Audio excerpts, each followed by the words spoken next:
Hi, everybody, and welcome to a complete guide to help you create language learning goals. I'm Matt, and I'm really excited about this video because I really think that setting language learning goals is something that's so important if you're trying to learn a foreign language. And it can really make a big difference in terms of enjoying the language and making a lot of progress.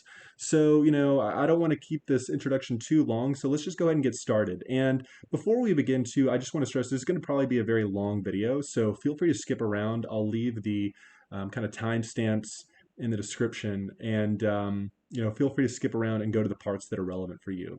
So I think the first thing to really think about is the goal process, right? How do we set goals and how do we approach this process? And I like to think about it in terms of 5 steps. So the first step is really to set your end state goal. This is basically whatever you're trying to achieve. And for most people, it's some sort of skill level of the language, right? Maybe it's fluency, being able to do certain things in the language. And this is really important because this is going to be the main goal that's going to really inform all of your other goals and actions.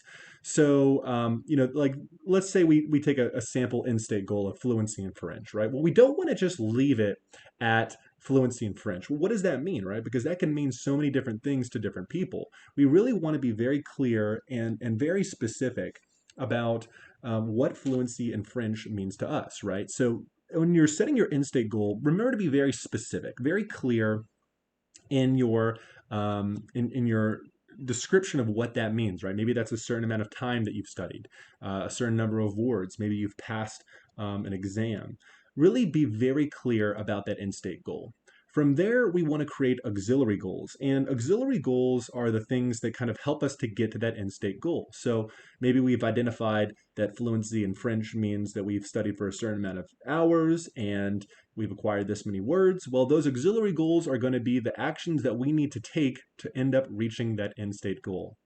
From there, in step 3, we'll be creating a method to track your goals. So this is really important because you don't want to just visually have those goals in your memory. You want to have them written down, right? And obviously, and ideally, a way to track that you're on progress with your actions, right?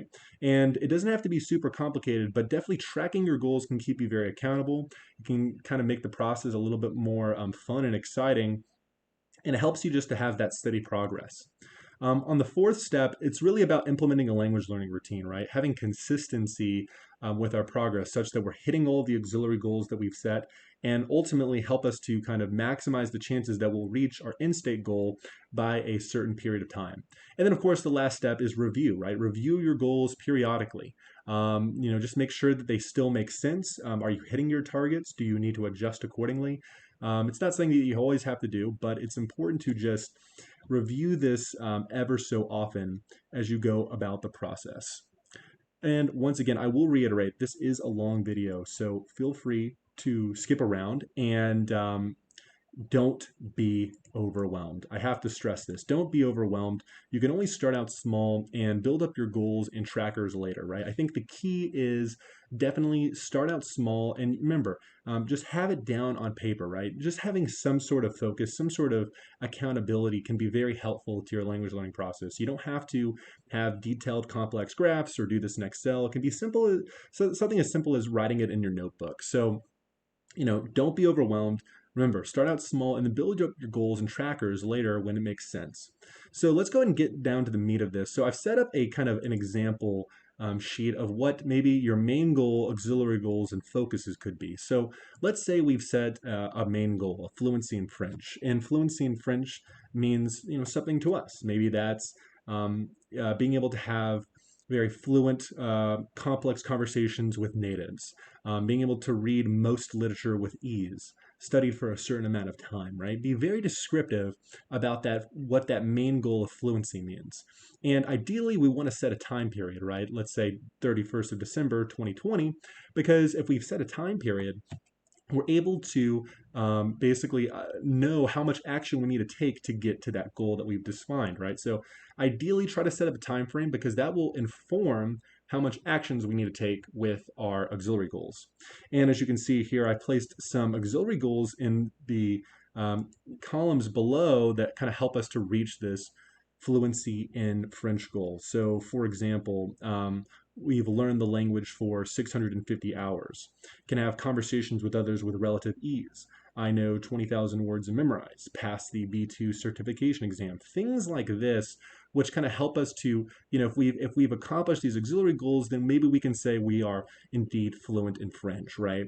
And remember, some of these goals are going to be very specific, right? They're clear targets that we'll know if we hit or not, right? Such as we've studied the language for 650 hours or have passed an exam. While other things are a little bit more cloudy, subjective, right? Like having conversations with relative ease, right? How do you track this?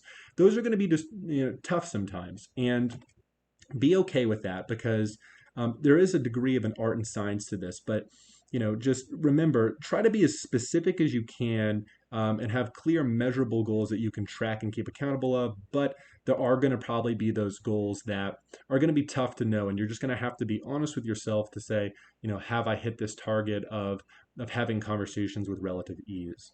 And then, of course, we can track when we've hit the goal, maybe we partially hit the goal. Always want to be focused on writing those goals down and checking up on our progress on a relatively frequent basis. Something that also might be relevant too is to have a current focus, right? Maybe something that you're focused on in a period of time, like this month, this week, such as, I want to start speaking in 2 months, so I'm going to do everything it takes to get to that point, or maybe try new language learning apps out. That could be a good thing to kind of supplement with your goals, is just a current focus that you might have at the moment.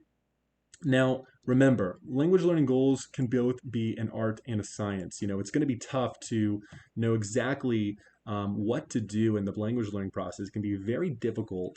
Trying to figure out, what you need to do and how much time it's going to take you to get to goals, right? Especially if you have to get to like fluency targets, especially if you haven't learned a language before, this can be very tough. Just because you don't have that prior experience of how easy or hard it is to learn a foreign language. So just be okay with this idea that it is both an art and a science. And something that might be good to help inform your actions is the FSI, and that may be a good starting point, at least to help you set targets around hours or other areas. So the FSI is a U.S. government organization, I think attached to the military as well, that is kind of dedicated to language learning instruction for the U.S. government. And I've kind of made a table up here, and there's a link below, which I'll link in the description, which has kind of some research from the FSI about average number of class hours that they've estimated to get to business proficiency in certain languages. So as you can see here, we have French with the 600 to 750 hour total. And then, obviously, as we enter more complex languages for the native English speaker, the hours go up. So as you can see with French here, we have 600 to 750 hours, and that has kind of helped to inform us of this total, this auxiliary goal right here, right? Now, remember, it's both an art and a science. You might not necessarily be fluent at 650 hours. It might take more time, it might take less time. The idea is to just kind of have some railroad tracks, have some targets to aim for that's going to hopefully get us to a point where we can at least know what we need to be doing on a regular basis to hopefully maximize our chances to get to this main goal of fluency in French. So with the main goals established, something that you can do then is kind of create goal trackers. Goal trackers are great, right? They're a great way to keep accountable to make sure that you're still doing the amount of actions that you need every single day or every week. And it can be kind of motivating and fun just to see your progress, especially with language learning. It's really tough to see if you're making progress, right? Like, how do you know how many words do you know? Like, how am I getting better at the language? And when you track your progress, it's a great way to kind of help to reinforce this idea that yes, I am making progress, I am making gains, and I am improving, right? Especially when language learning a lot of times is very subjective, and it can be very tough to just see your results and feel like you're in a plateau. So one thing that you can do is definitely set your current strength and current weakness, which I have a video about. So maybe your current strength is vocabulary, but you really need to focus on speaking. So it's just something important to kind of always have that written down and have this constant analysis going on. But down here, we have a table which you can basically track a bunch of different things in the language learning process. So for example, here I've just decided I'm going to track the hours studied that I have, and my target every single week. So as you can see here, there's targeting 7 hours of language learning study every single week, and the hours that you have put in every week. And so you can track that and then obviously see with this graph that I've made how your progress is going, right? So generally speaking, we've been pretty consistent. Maybe we weren't so great down here, but this kind of helps us to have this visual representation to slowly get to our target that we've established here. Now, you might be wondering too, like, well, how do I track my language learning hours, right? And there's different ways you can approach this. You can obviously, time yourself when you're actually studying a language, or you can kind of just estimate, right? Even if it's just an estimation each day, and trying to be a little bit conservative on that estimation, that can be helpful for you just to hopefully see where you're going, how much effort you're putting in, to hopefully reach, like I said, those auxiliary goals that will ultimately help you to reach your main goal of fluency. So this is an example of your language learning study hours every week. And you can even see that tracked over time, right? See how you're progressing to that 650-hour total on a cumulative basis. And like I said, this can be kind of very, very motivating after a while, where you see, hey, look how close I'm getting to my end state goal. Look at how I'm progressing throughout the year. This can be very exciting and very motivating. Some other things you can do. You don't have to necessarily do this, but another thing you can also put in here is basically the number of words that you've learned, or maybe listening hours or speaking hours. It doesn't have to be hours studied. It can be whatever metric you want, right? This is just a kind of a sample of something that you can do to help track your language learning goals. I've also kind of created some other tables over here that might be kind of good motivation or inspiration on how to structure your goals. Maybe you have something that's a little bit more subjective, right? Maybe you have a ranking for my grammar understanding, and you have various grammar concepts like the present tense, the past tense. How well do I know this? Do I kind of know it? Maybe you can even put a number, like it's a 7 out of 10, and this is a 4 out of 10, right? It doesn't really matter. Just trying to quantify, put some visual representation to your goals can be really, really, really critical in the end of the day. Another thing you can do too, if you don't want to just kind of get onto the specifics of tracking your hours or something along those lines, is just have kind of a completed, failed, or not needed for a day, right? So maybe you want to practice listening every single day. Well, maybe make a column, like, and it doesn't have to be in Excel, it could be in a journal, that, hey, I did my daily listening today on Monday, the 13th of July. I did it again on the 14th of July, and I failed. I did not do daily listening on this Wednesday. And this is just a great way to just see that, hey, indeed, I am keeping myself accountable to be listening every single day, or just see how effective I have been at some of these goals. And you can also, like I said, back here it was on a weekly basis, but we can do it on a daily basis here. And we can do things like minutes studied, maybe your total words on Memrise or another flashcard or language learning app. And you can do a lot of cool things with that, right? You can track your average time studied in the language learning process. So like here, for example, this might be an interesting kind of realization that, hey, I'm slowly ramping up my study time in language learning as the month has gone on. So, like I said, you don't have to have this particular graph or anything specific, but it's just giving you ideas on how to approach language learning goals and just some of the possibilities of how cool it can be, and what you can do.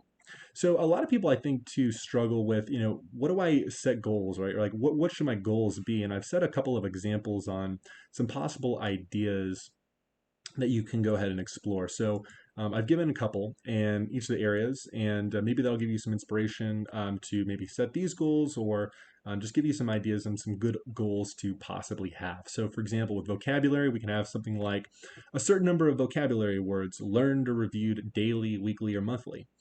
Focusing on learning vocabulary words in a certain area of interest. So maybe you really like history or politics or music, and you're just going to focus your words, your vocabulary learning on that particular subject. Maybe it's focusing on learning vocabulary in the field of work that you are in, whether that's medicine, food, teaching, what have you. Maybe it's reviewing words or learning words that you are currently struggling with. or learn grammar-related words or transition words such as adverbs, pronouns, prepositions. And a lot of good ways to track vocabulary, even outside of something like this, is definitely tracking your words with a flashcard system like Memrise or Anki. Or you can even take vocabulary tests to kind of estimate your word counts. So on listening goals, you could definitely practice listening to language learning content for a certain amount of time every single day.